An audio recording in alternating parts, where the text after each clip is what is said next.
Hey everybody, and welcome to my first video after I got my channel back. I'm so glad I am still able to make videos for you, and today I want to use some Ferris wheel press inks in my art journal. I did a similar spread recently for my members, and I used watercolors in the Action journal. That's the journal I'm using today. Action is quite a cheap dollar store here in Germany and the Netherlands, France, and so on. And the journal is super cheap, and the paper is not the best, but it's also not the worst. I usually use it with clear gesso or collage underneath, but recently I tried the pure watercolors in it, and I really like the result. And today I want to create some pages using inks, and I haven't prepped the paper. I'm working on the textured side of that journal. The papers have a textured side and a smooth side, and the textured side works a little bit better than the smooth with wet materials. Or the inks I'm using, I think that could be Dawn of Passage. I have some leftover inks in my palette where I don't know exactly which inks these have been, and I will also use the Sunforged Solace today, the Belle Bouquet and the Rose of Dawn. I really like their inks, but if you don't have inks, you can recreate the similar page or similar pages using just watercolor. It's not a big difference. I think inks are usually a little bit more intense and vibrant than watercolors. Yeah, I think that's the only difference, and they are usually always transparent. Some of them have shimmer in it. I'm not sure about, I think this one doesn't have shimmer in it. A lot of them have shimmer in it, but it's not too much. So when you have it on the page, you get a really soft, smooth effect with a slight shimmer, but it's not very metallic, so it's really nice. I would like quickly to talk about how the plans are for my channel. I did this already in yesterday's short video, but just in case you haven't seen that, I still have my membership activated, and there are already over 60 videos to watch instantly if you join the membership in the mixed media play tier. And I'm pausing the membership this month in August, and I will be back with it in September. So there will be new videos coming in September, and there will be at least two videos per month that are exclusively for members. And I just needed a little break this month because we are going on holidays, and as you might have seen, we are closing our stamp and stencil shop, and we have a sale going on right now with 50% off everything, and that is a lot of work. I thank you so much if you have placed an order. That makes me really happy. Coming back to the channel, you can see my first video is already up. I plan to post this on Saturday. It might be Friday because I couldn't wait to upload it. And I'm not sure about the schedule when I will post my regular videos, my free videos, because usually I had every other Saturday filled with the membership videos, but these will no longer be on a specific day. They will be just 2 videos or more throughout the month, no matter which day it is. And I think I will either try to post 2 times a week, either on Friday or Saturday, and the other video probably on Tuesday or Wednesday. I'm not sure about the days. I think it might not be important. I will just have a look. I will try to post 2 videos per week because after I don't have the work with the shop, I will have a little bit more time to make videos. I wanted to make only one spread today, but I ended up doing two at the same time because I wanted to use a Neocolor crayon as a resist, and then I forgot about it and I added the water to the right side of the page, and now I'm playing with the resist technique on the left side. So this is a Neocolor I crayon. They are not water soluble and they will just stay in place when you go over the top with water. And now I'm going in also with water, and then I'm going to add the inks, and I want to create a circular layout here and add some mark making and textures and a focal point towards the end. I'm just starting intuitively with the inks. You can see you don't need much. They are very intense, and I think that's one of the differences to watercolors, the transparency you have with inks, and also that you don't need much. A little goes usually a really long way. And of course, usually with inks, they are not light fast compared to watercolors. But I don't mind that because I'm working just in my art journal. I don't make a finished piece that someone would hang up. So I never mind about light fast stuff. I maybe would do if I would paint on a canvas or do a painting for sale that someone hangs on his walls. So yeah, that's the only reason why I would care about it. Otherwise, I just enjoy the materials, so play with them. And I really play intuitively. I mix intuitively on the page, see what happens, and I'm deciding on the go which colors I'm going to add, and I'm going to create two different colored circles today, not the same colors. Yeah, I'm just enjoying myself.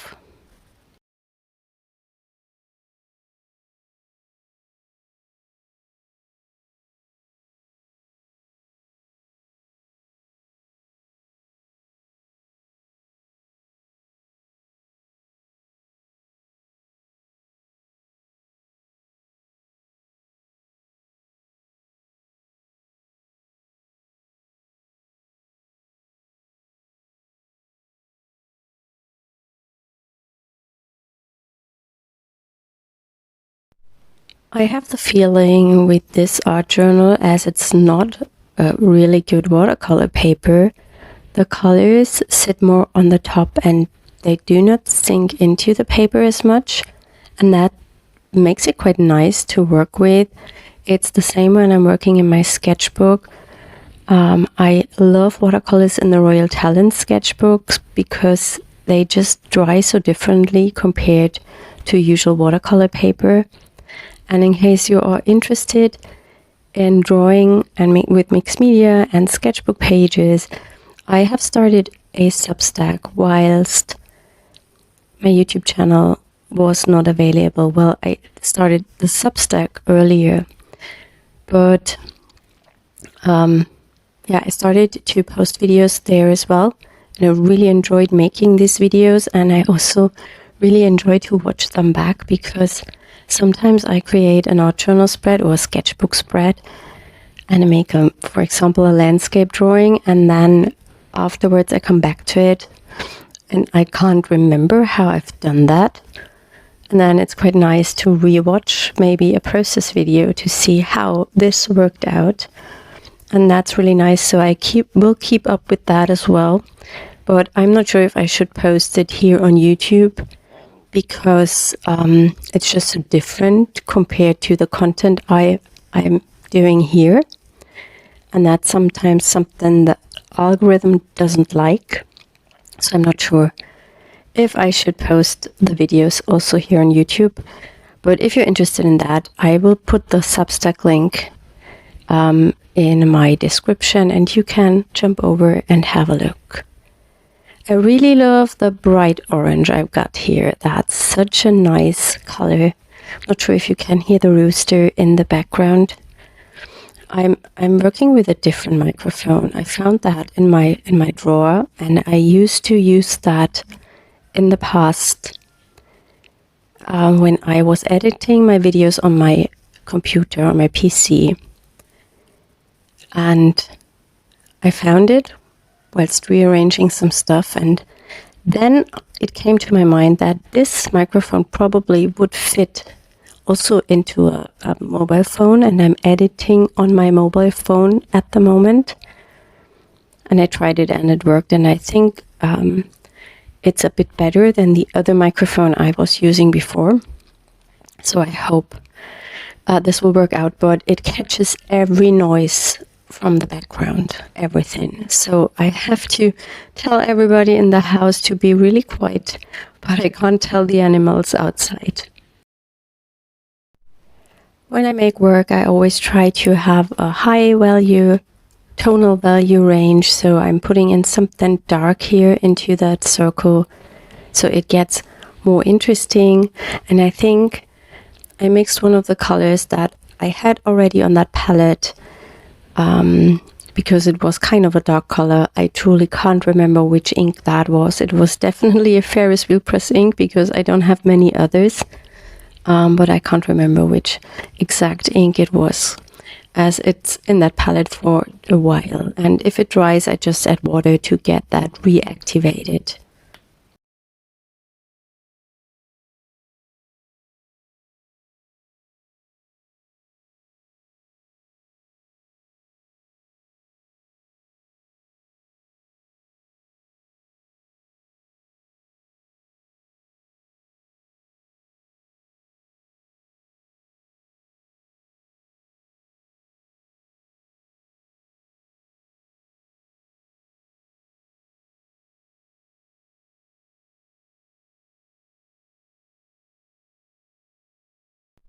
Before I will let these backgrounds dry, I'm going to add water splatters to the ink, and that will reactivate the ink and give some really interesting textures.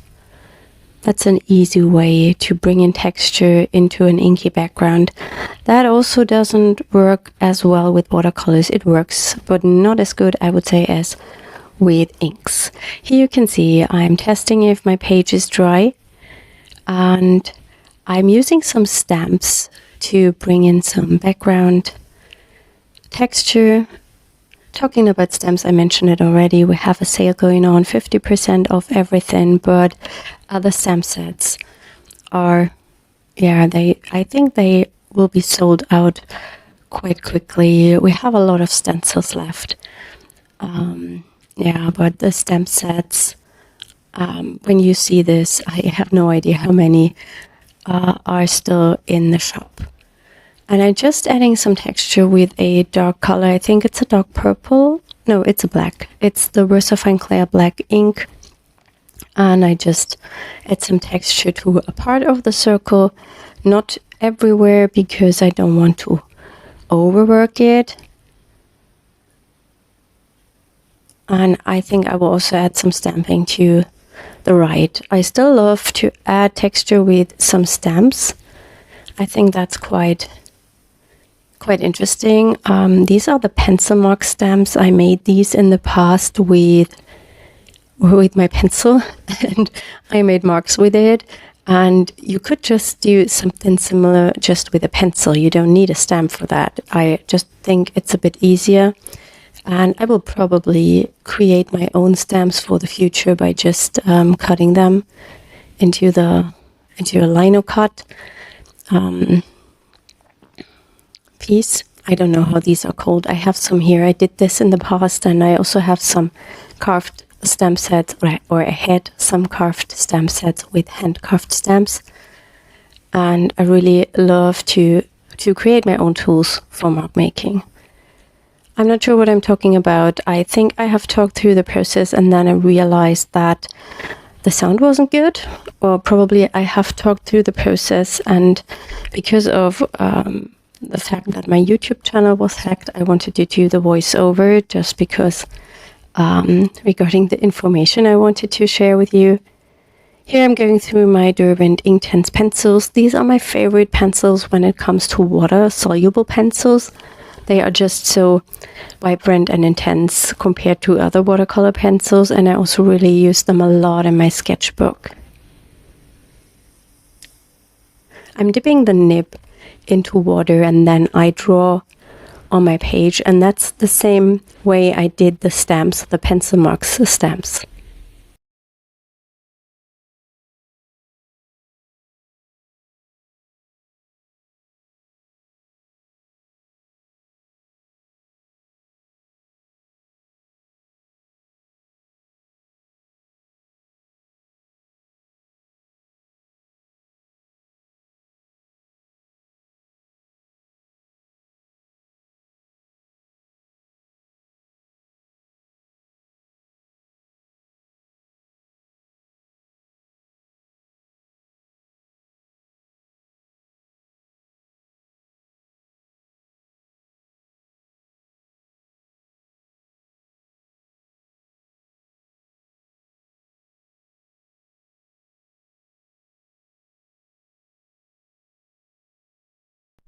I'm a really big fan of the color palette I have on the right page. The left is not my favorite, I think, because of that green. It looks a little bit artificial and that's not my favorite green. I usually love more natural greens, but I really love the right side with the colors, and that's definitely a color palette I want to look a little bit deeper into.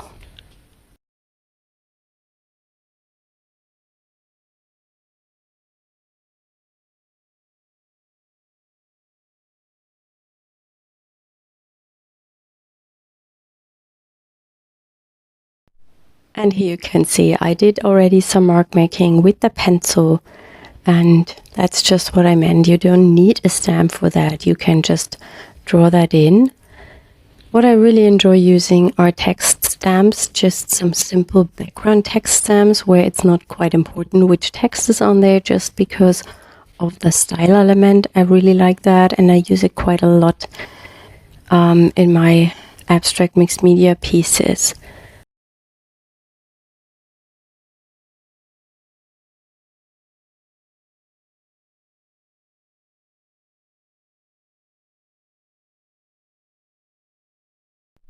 I'm bringing in a little bit more ink now. It's been a while that I've recorded that process, so I am not 100% sure what comes next.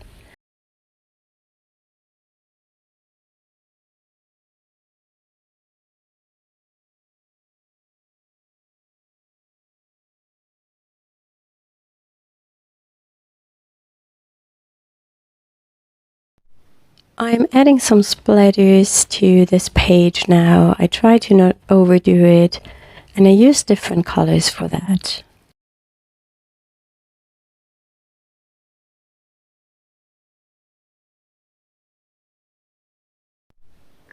I let the pages dry completely now, and here I'm testing some acrylic marker pens to see which color would fit my spread. And I just want to make some mark making with them over my background. I'm not sure how good that works with inks, because inks tend to bleed into other materials more than watercolors do. Yeah, it might be that they would just contaminate the color finally, but I would just try and explore that. These are the Arrtx markers, and I'm going to link them in the video description. I use them a lot. I really like them. They have different types of acrylic markers, and these are not my favorites. They have another type of marker where you can see the ink inside and you can shake them, and I will link up the ones I like more. I use these also a lot in my sketchbook, not only for mark making over abstract work.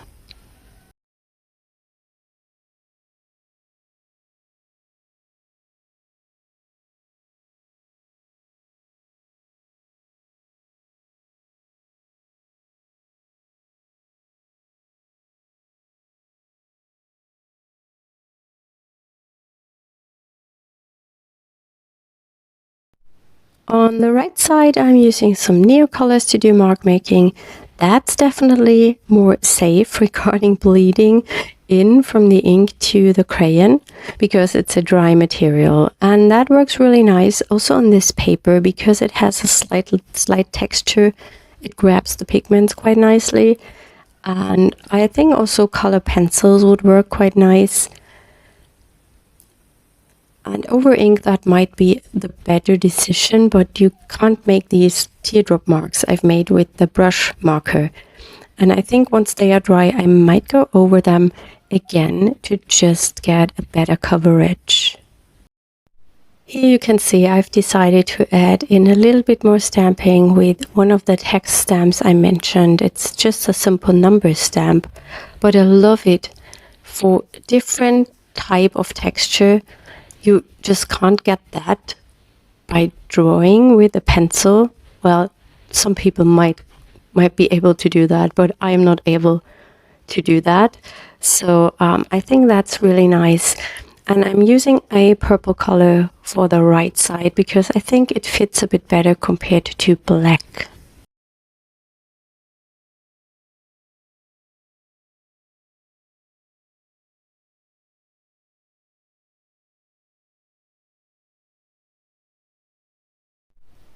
Now it's time to think about the focal point, and I have these flowers left over.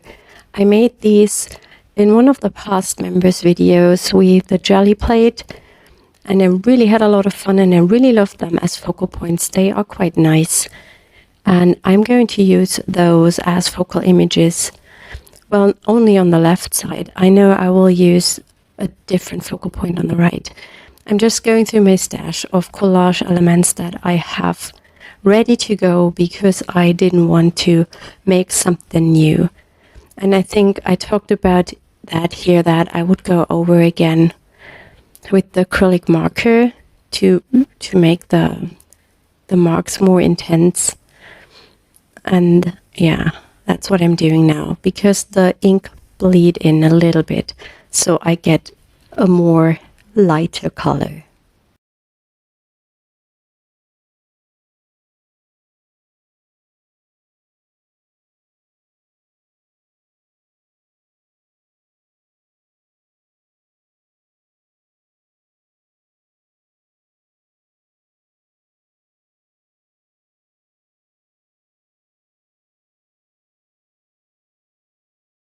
On the right side, I'm going to use these stenciled images. These are made with our sketchy leaves number 7 stencil. I'm quite sure we have those available at a really good price in our shop. So if you want to have them, go and have a look. And I made these with the jelly plate, and there are videos up how I make these with stencils, and I will hopefully not forget to link that now in the info cards so you can check that video out. And I think colorways, they are matching the colors on the page perfectly, and that's the reason why I picked those.